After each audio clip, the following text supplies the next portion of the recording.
Bismillahirrahmanirrahim. Bapak Ibu guru hebat di mana saja berada, kita bertemu lagi di Loka Karya kedua dalam tema fikih untuk lingkungan belajar. Bagaimana kabar Bapak dan Ibu guru semua? Alhamdulillah baik Pak. Sehat. Mudah-mudahan kita semua bahagia dalam siang hari ini dan siap menerima fasilitasi dari saya. Untuk awal dari kegiatan kita ini, baiknya kita awali dengan doa. Setelah kita berdoa dengan sesuai kegiatan kita masing-masing, doa dimulai. Doa selesai. Baiklah, saya akan memperkenalkan lebih dulu tentang biodata saya. Perkenalkan, saya yang akan memfasilitasi Bapak untuk 10 menit ke depan. Nama saya Iswar Budi. Saya bekerja di Kementerian 12. Saya adalah CPT Angkatan 19. Baiklah, kesepakatan kelas hari ini seperti biasa, jangan melakukan rekaman. Kemudian ketika teman yang lain berbicara untuk mematikan mikrofon, harap kamera di on-kan selagi masih dalam kegiatan fasilitasi, dan ketika tidak bisa di-on-kan kameranya, mungkin bisa ditulis di kolom chat, kemudian mencatat hal-hal yang penting, supaya tidak ada hal yang biasa. Dan mudah-mudahan Bapak Ibu guru hebat di mana berada bisa menerima kesepakatan kelas ini ya. Oke, kita lanjut. Jadi seperti yang kita bicarakan di Loka Karya 2, jadi tujuan dari Loka Karya 2 ini adalah agar peserta dapat menunjukkan kemampuan dalam membuat keyakinan kelas. Saya ulangi lagi, peserta dapat menunjukkan kemampuan dalam membuat keyakinan kelas. Tentu dari tujuan ini akan terbesit beberapa pertanyaan yang akan keluar dari pikiran kita. Salah satunya itu adalah mengapa harus keyakinan kelas? Padahal selama ini kita senantiasa mengenal istilah peraturan. Kenapa tiba-tiba sekarang ada istilah keyakinan kelas? Mungkin Bapak Ibu ada yang bisa membantu saya. Kira-kira kenapa harus keyakinan kelas dan peraturan kelas seperti yang biasa kita dengar? Oke, Pak Jufri sudah angkat tangan ini. Silakan Pak Jufri. Terima kasih. Mungkin langsung saja mungkin. Mengapa keyakinan kelas bukan peraturan kelas? Saya berpikir bahwa keyakinan kelas ini adalah kesepakatan yang dilakukan secara bersama di dalam kelas, di mana objek utamanya itu adalah siswa yang melakukan apa-apa yang harus disepakati. Mengapa? Supaya timbul dari dalamnya siswa untuk melakukan aktivitas itu tanpa ada tekanan dari luar. Kalau peraturan ini adalah tekanan dari luar, artinya siswa dituntut harus mengikuti aturan-aturan yang ada. Mungkin dasar seperti itu. Terima kasih, Pak. Oke, pertanyaan yang supel sekali dari Pak Jufri. Singkatnya, Pak Jufri mengatakan bahwa keyakinan kelas itu berasal dari dalam, sedangkan peraturan kelas itu berasal dari luar. Kira-kira begitu Pak Jufri ya. Mungkin Pak Afandi bisa menambahkan apa yang disampaikan dari Pak Jufri tadi? Iya, baik. Terima kasih atas kesempatan diberikan kepada saya.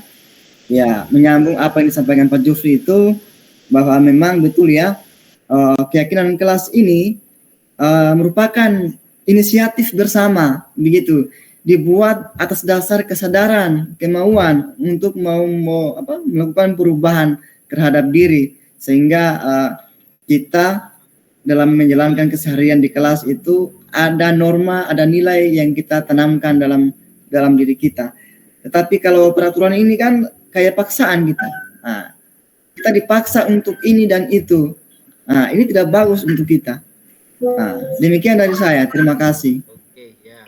Jadi bagus sekali. Jadi pendapat Pak Fandi tadi, dia mengatakan bahwa keyakinan kelas itu berasal dari dalam tentang nilai-nilai yang diyakini, namun peraturan kelas itu berasal dari luar dan sifatnya paksaan. Kira-kira begitu Pak Fandi ya. Oke, mungkin Pak Musrin bisa menambahkan apa yang disampaikan dari Pak Afandi dan Pak Jufri tadi? Ya, saya sebenarnya sudah sepakat dengan apa yang dibawa. Oke. Jadi seluruh anggota yang membuat kesepakatan kesepakatan atau membuat keyakinan kelas itu. Misalnya kalau di ruang kelas kita pastinya ada siswa dan juga yang memberikan pendapatnya sehingga disepakati. Berbeda halnya dengan peraturan. Kalau biasanya peraturan itu yang dibuat oleh sekolah dan harus diikuti oleh siswa. Itu kan paksaan. Jadi untuk memunculkan budaya-budaya positif atau nilai-nilai baik dalam diri siswa itu tidak akan muncul kalau dalam hal memaksa, dalam hal peraturan. Alangkah baiknya dalam hal kesepakatan yang kita lakukan dan yang kita implementasikan. Terima kasih Pak. Oke, terima kasih. Pada dasarnya apa yang disampaikan tadi Pak Musrin hampir sama, tapi ada satu yang pemahaman baru yang dikatakan sama Pak Musrin bahwa ada sukarela, ada keinginan, keikhlasan dari orang, dari siswa untuk mengikuti aturan karena dia berasal dari dalam. Saya kira supel sekali Bapak Guru Ibu hebat semua dalam memberikan kita pemahaman tentang keyakinan kelas, mengapa bukan lagi peraturan kelas. Baiklah, untuk menambah pemahaman kita lagi, di layar ini ada dua. Yang nomor satu yang warna hijau itu tampak Bapak Ibu ya. Itu datang tepat waktu, kemudian menjaga kebersihan sekolah, kemudian di nomor 2, itu kami dan guru murid saling menyayangi, kami murid saling belajar, kami murid peduli dengan teman-teman. Nah, di antara dua tadi ini, 1 dan 2 ini, menurut Bapak Ibu guru hebat, yang mana kira-kira keyakinan kelas? Apakah nomor 1 atau nomor 2? Boleh tulis di kolom chat, atau bisa langsung juga. Pak Musrin langsung angkat tangan ini. Silakan Pak Musrin. Terima kasih Pak. Terima kasih atas kesempatannya. Kalau menurut saya yang sudah jelas keyakinan kelas itu poin nomor 2 Pak. Kenapa? Karena di situ saya melihat kayak pernyataan kami guru dan murid saling menyayangi. Ini kan menunjukkan nilai-nilai keyakinan dalam diri murid bahwa mereka harus saling menyayangi. Berbeda halnya dengan yang poin 2 ini kan peraturan ini Pak, dari segi kalimatnya ini, kayak memaksa begitu. Jadi tidak ada muncul dalam diri siswa. Terima kasih Pak, kalau dari saya itu saja. Oke, terima kasih atas pendapat dari Pak Musrin yang mantap tadi. Pak Musrin mengatakan bahwa yang keyakinan kelas itu yang nomor 2. Karena ada keyakinan di dalamnya, sedangkan yang nomor 1 ini kayak ada sifat memaksa. Mungkin bisa dari Pak Jufri mungkin atau Pak Afandi bisa menambahkan mungkin? Dari Pak Afandi duluan mungkin?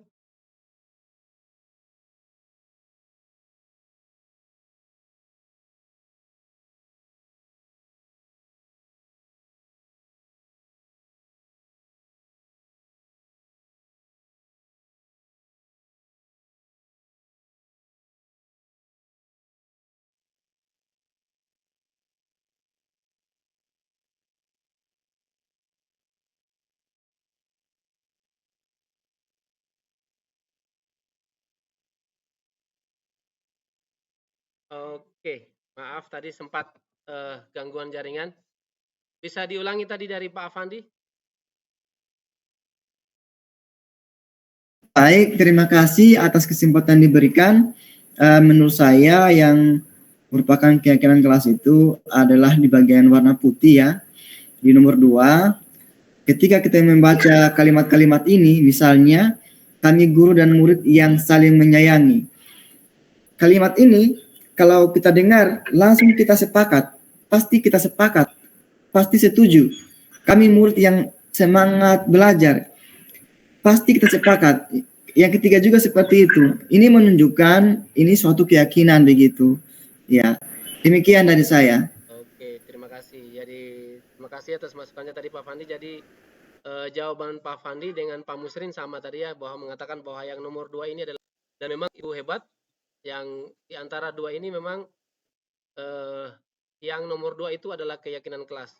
Apa yang menyebabkan dia? Karena itu ada nilai-nilai yang kita yakini, yang kita garis kuning merah, yang kita garis kuning itu saling menyayangi, kemudian semangat, dan ada kata peduli di bawahnya. Jadi itu ada nilai-nilai yang kita yakini dan itu berasal dari dalam. Sedangkan yang nomor 1 itu seperti yang kita katakan dari awal tadi, bahwa ada berasal dari luar dan ada paksaan, itulah dia peraturan. Jadi Bapak Ibu sudah bisa membedakan mana yang peraturan, mana yang keyakinan. Mungkin yang berikut akan lebih menguatkan pemahaman kita tentang mana peraturan dan mana keyakinan. Ya, di sini ada pernyataan hadir di sekolah 15 menit sebelum pembelajaran dimulai. Menurut Pak Ibu hebat, ini adalah pernyataan tentang peraturan atau keyakinan kelas. Silakan Pak Jufri.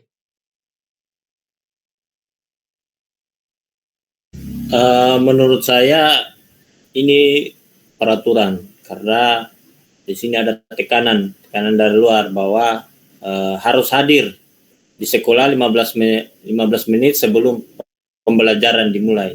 Dari kata ini saja ada tekanan dari luar. Mungkin menurut saya seperti itu. Makasih Pak. Terima kasih Pak Jufri. Jadi Pak Jufri tadi mengatakan bahwa pernyataan ini adalah peraturan. Beliau mengatakan bahwa ini seperti ada memaksa karena harus hadir di sekolah 15 menit sebelum pembelajaran dimulai. Mungkin dari Pak Fandi bisa memberikan pendapat, sedangkan yang lainnya mungkin bisa di kolom chat saja. Silakan Pak Fandi. Ya, baik. Terima kasih. Saya sependapat tadi dengan Pak Jufri bahwa hadir di sekolah 15 menit sebelum pembelajaran dimulai itu adalah peraturan, bukan keyakinan. Sebab ini sudah pasti dibuat sepihak oleh pihak sekolah ya, tidak melibatkan murid ya, sehingga ini menurut saya peraturan. Terima kasih. Oke, terima kasih atas pendapatnya dan juga di kolom chat. Jadi kita sepakat yang ada di ruangan ini mengatakan bahwa ini adalah peraturan kelas. Supel sekali Bapak Ibu hebat. Mungkin yang pernyataan kedua mungkin lagi lebih menguatkan kita tentang keyakinan kelas. Ada pernyataan menghormati orang lain. Nah, ini mungkin Pak Musrin atau ya Pak Jufri, maaf Pak Musrin. Pak Jufri duluan yang raise hand ini. Silakan Pak Jufri. Ya, terima kasih. Mungkin langsung saja menghormati orang lain. Di sini menurut saya kesepakatan kelas, karena di sini ada nilai saling menghormati antara satu dengan yang lain, antara siswa dengan siswa. Mungkin saya seperti itu. Terima kasih mungkin. Oke, terima kasih. Ya, jadi mengatakan bahwa Pak Jufri mengatakan bahwa ini adalah keyakinan. Pak Musrin mungkin minta maaf tadi sudah karena duluan raise hand tadi Pak Jufri. Silakan saya beri kesempatan kepada Pak Musrin. Siap, terima kasih kesempatannya Pak. Kalau saya sebenarnya sependapat dengan Pak Jufri, kita melihat dari kalimatnya ini ada nilai yang terkandung di dalamnya, yaitu nilai menghormati orang lain.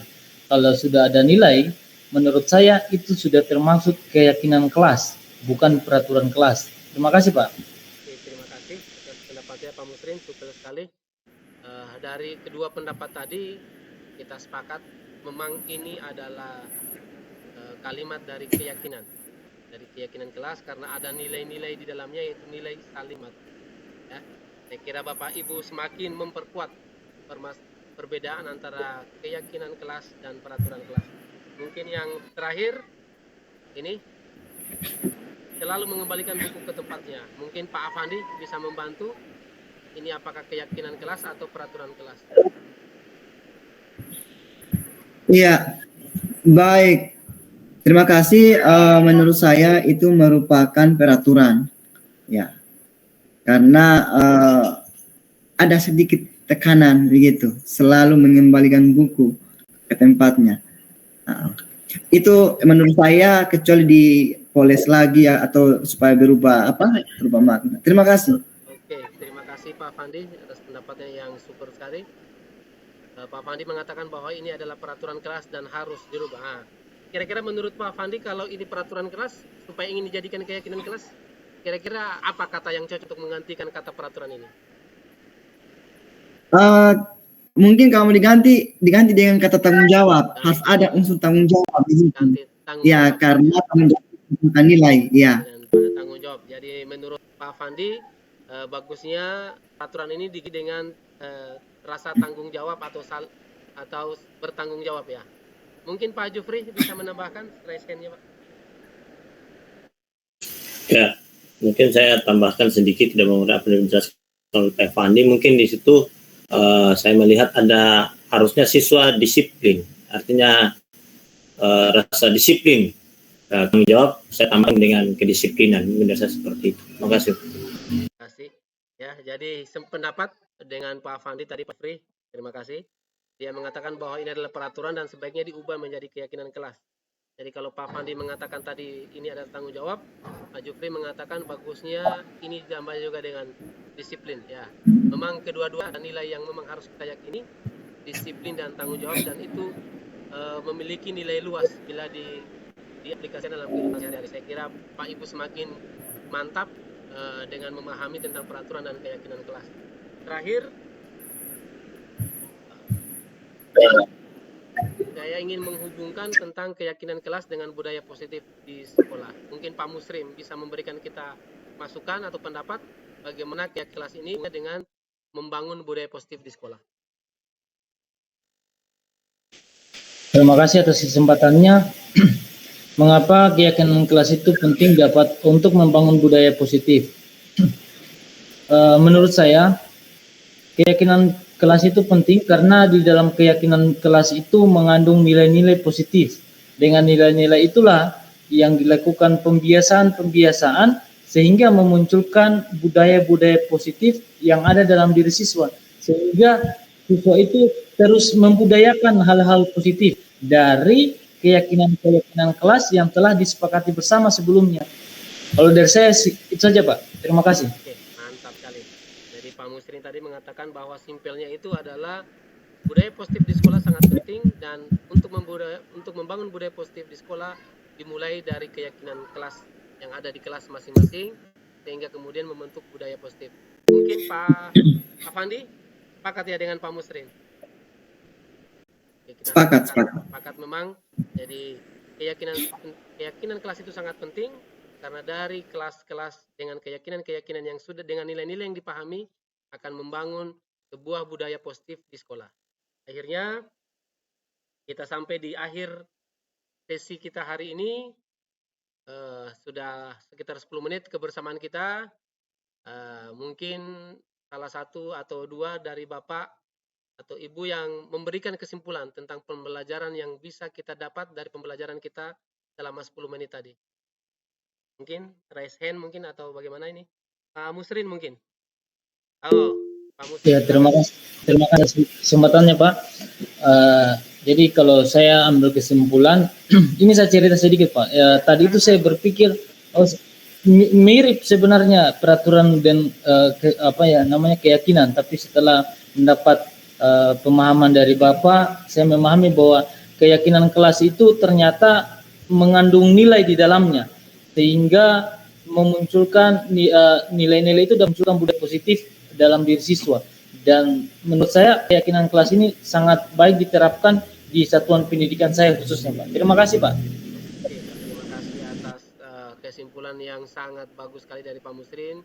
Dia mengatakan memang keyakinan kelas ini sangat penting dan yang sangat luas karena didasari oleh nilai-nilai yang disepakati oleh bersama. Mungkin Pak Fandi bisa menambahkan kesimpulan yang kita dapat hari ini.